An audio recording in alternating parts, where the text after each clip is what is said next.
अहं पापी महानघ पावनश्च भवान् महान् इति विज्ञाय गौरीश यदिच्छसि तथा कुरु।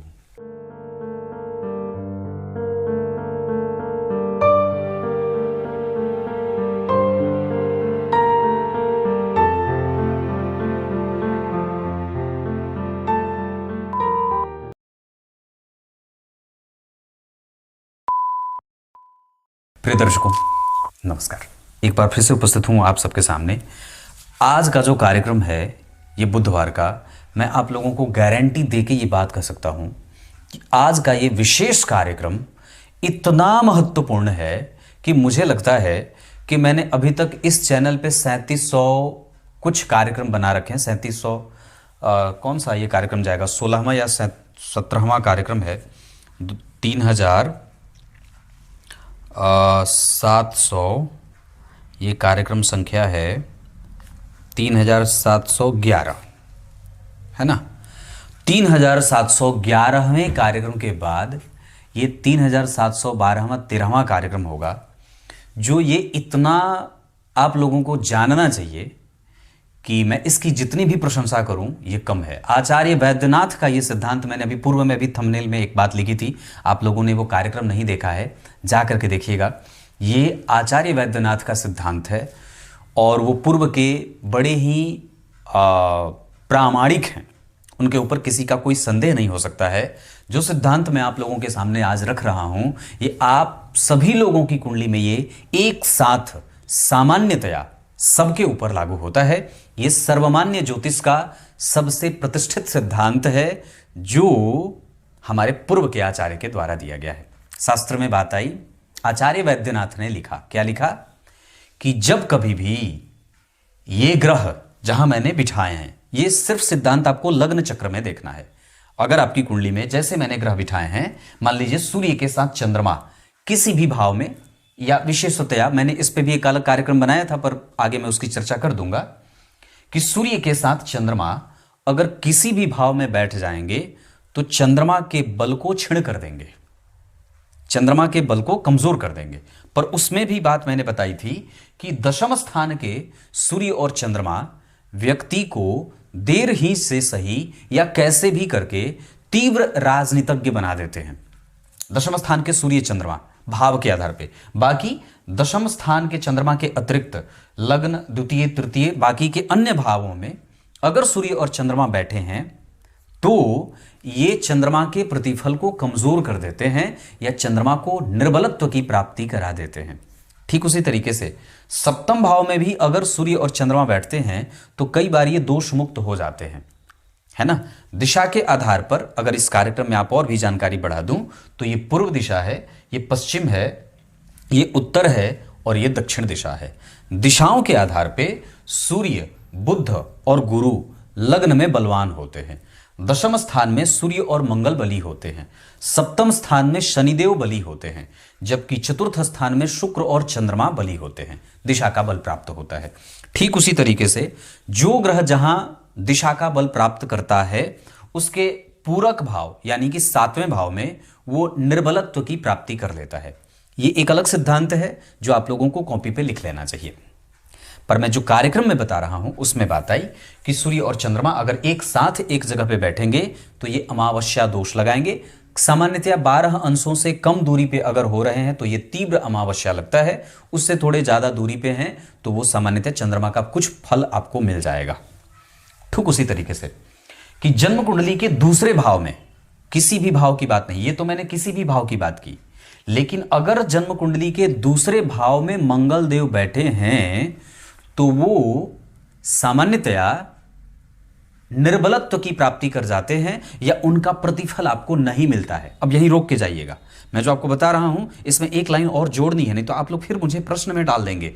अपने दिमाग में प्रश्न आपके बन जाएगा कि क्या उच्च का मंगल भी वहां निर्बलत्व की प्राप्ति करता है, या कोई अगर शुभ ग्रह वहां उसे देख रहा है तो भी क्या ग्रह वहां निर्बलत्व की प्राप्ति कर लेता है। तो शास्त्रकार लिखते हैं नहीं, मंगल वहां अकेले बैठे हैं और अगर उस भाव का स्वामी वहां नहीं बैठा है या मंगल वहां उसे मंगल के ऊपर किसी शुभ ग्रह की कोई दृष्टि नहीं है, या मंगल जिस राशि में बैठे, मान लीजिए 3 नंबर की राशि में बैठे हैं और बुध यहां से देख लेंगे, तो मंगल निर्बल नहीं होंगे, तो मंगल बलवान होंगे, तो मंगल फल करेंगे।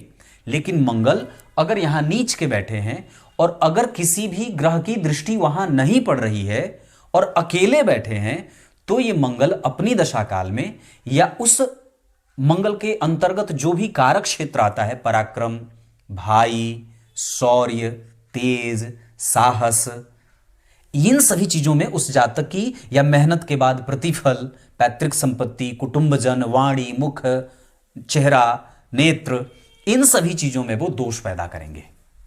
समझ रहे हैं ना? बड़ी गंभीर बात है, बहुत ध्यान से समझिए। ये विषय बड़ा ही बहुत सारी चीजें आपको बता देता है। तो मैं क्या बात कर रहा था कि अगर उच्च के बैठे हैं तो दोषयुक्त नहीं है, लेकिन अगर नीच के हैं और कोई भी ग्रह उन्हें देख नहीं रहा है, विशेषतया शुभ ग्रह, तो वो मंगल निर्बलत्व को प्राप्त कर जाएंगे और वो अपना प्रभाव क्षीण कर देंगे, कमजोर या ना के बराबर करेंगे। दूसरा, चौथे स्थान के बुध देव बलहीन होते हैं। अब कुछ लोग यहां ये कहेंगे कि चौथे स्थान के बुध देव क्या अगर अपनी राशि में बैठे हैं तो भी बलहीन होंगे? तो नहीं। अगर अपनी राशि के बैठे हैं या इस भाव में अगर बैठे हैं, इस भाव का स्वामी यहां बैठा है, तो बुध वहां बलहीन नहीं होंगे। पर वस्तुतः चतुर्थ स्थान के बुध देव अगर लग्नेश होकर के भी यहां बैठेंगे और अकेले बैठेंगे तो ये बलहीन हो जाएंगे, कमजोर हो जाएंगे, और अगर उन पे किसी भी शुभ ग्रह की दृष्टि नहीं पड़ रही है तो ये और भी ज्यादा खराब बात होगी। लेकिन भाव के आधार पे, भाव जो होते हैं वो निश्चित ऐसे ही, तो चतुर्थ स्थान में बुध देव जो होंगे वो बलहीन होते हैं, निर्बल होते हैं, बल कमजोर देते हैं या फल अपना नहीं देते। अपनी दशा काल में बुद्धि, वाणी, इंटेलिजेंस, व्यापार, मित्रता, इन सभी चीजों में उस व्यक्ति के जीवन में कमजोरी या कमतरी देखी जाएगी अगर वो चौथे भाव में बैठे हैं तो। लेकिन कैसे?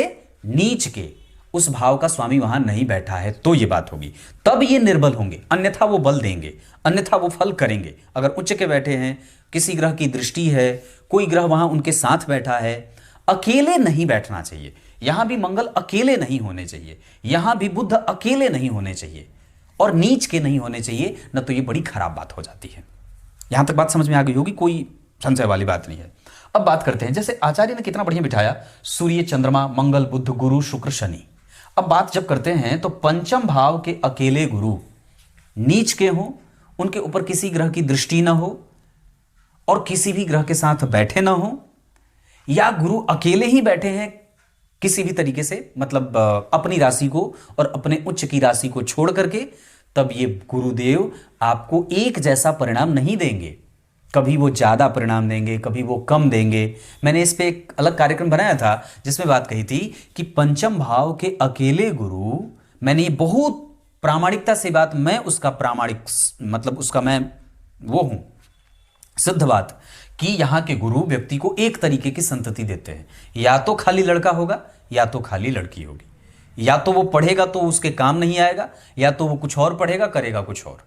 इस तरीके की चीजें पंचम भाव के अकेले गुरु देखे जाते हैं और ये प्रामाणिक है, इसमें कोई संदेह वाली बात नहीं है कि अगर नीच के हैं, किसी ग्रह की दृष्टि नहीं है, किसी के संग नहीं बैठे हैं, तो ये निर्बलत्व की प्राप्ति अपने आप को करा देते हैं। संतान, सुख, घर परिवार, धर्म, आध्यात्म, पूरा मंत्र जप जो है ये सब गड़बड़ हो जाता है। तब आप लोग ये कहते हैं कि गुरु तो बैठे बड़ा बढ़िया है, त्रिकोण में बैठे हैं, केंद्र में बैठे हैं, केंद्र के अधिपति हैं, त्रिकोण में बैठे हैं, तो क्यों नहीं दे रहे? तो इस वजह से नहीं दे रहे क्योंकि वो ग्रह सुप्त है, मृतप्राय है, डिग्री में तो कोई लेना देना नहीं है, डिग्री का कोई अर्थ नहीं है, बस सिर्फ यहां अकेले बैठे हैं तो ये बलहीन हो जाएंगे।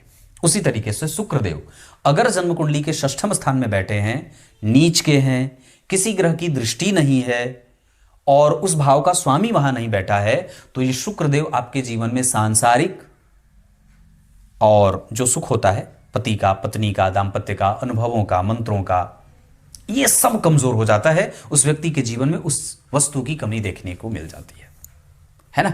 अब कहने को तो यहां मैंने अभी थोड़ी देर पहले कहा कि शनिदेव यहां दिग्बली होते हैं, अति विशिष्ट कारक भी होते हैं और सप्तम स्थान में बैठ करके पश्चिम दिशा में वो बलवान भी होते हैं। तो फिर शास्त्रकार ने यहां क्यों बिठा दिया?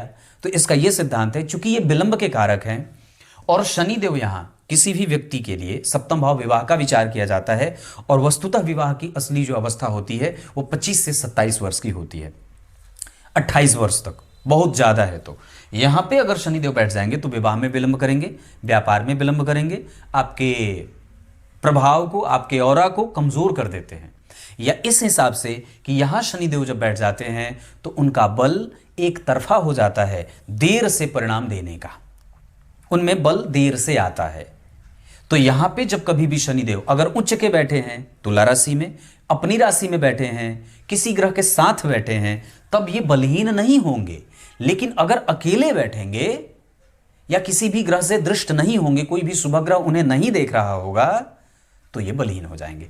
फिर ये बहुत ही ज्यादा व्यक्ति को परेशान करने वाले हो जाते हैं। उसके जीवन में शनि जो होते हैं वो 8 प्रकार के दैवों में से वंश के कर्म के दैव हैं। किसके दैव हैं? वंश के कर्म के दैव हैं। मतलब ये शनिदेव ये बताते हैं कि तुम्हारा कर्तव्य क्या है। जिस व्यक्ति की कुंडली में शनिदेव कमजोर होंगे, खराब होंगे, पीड़ित होंगे, वो व्यक्ति अपने कर्तव्य के बोध से भ्रमित रहता है। उसको पता ही नहीं रहेगा कि उसको करना क्या है, उसका कर्तव्य क्या है। वो किम कर्तव्य विमूढ़ की स्थिति में चला जाता है, उसको पता ही नहीं रहेगा कि मेरा वास्तुतः मेरा कर्तव्य क्या है। तो शनिदेव जिसकी कुंडली में मजबूत होते हैं, बलवान होते हैं, उच्च के होते हैं, वो व्यक्ति अपने कर्तव्यों पे खरा उतरने वाला होता है। इस वजह से भगवान मैंने आप लोगों को ये बात बताई कि अगर इस स्थिति में ये ग्रह अकेले बैठे हों, किसी ग्रह से दृष्ट नहीं हो, और अगर वो नीच के बैठे हों, तो ये पीड़ित हो जाते हैं, परेशान हो जाते हैं, और अपनी दशाकाल में या अपने भी जीवन में उस ग्रह का जो कारक क्षेत्र है, तो सूर्य आत्मविश्वास, रोग निरोधक क्षमता, स्वाभिमान, मंगल पराक्रम, चंद्रमा मन मस्तिष्क, बुद्ध बुद्धिमता, गुरु ज्ञान है, शुक्र दाम्पत्य और शारीरिक सांसारिक सुख हैं। उसी तरीके से शनिदेव आपके नियम को चलाने वाले न्याय के कारक हैं। तो इन सभी ग्रहों में ऐसे कमजोरी देखने को मिल जाती है। मैं आप लोगों को बहुत ही सटीक और नजदीक से बिठा करके ये बात बता रहा हूं, उसमें कोई संदेह भी बात नहीं है।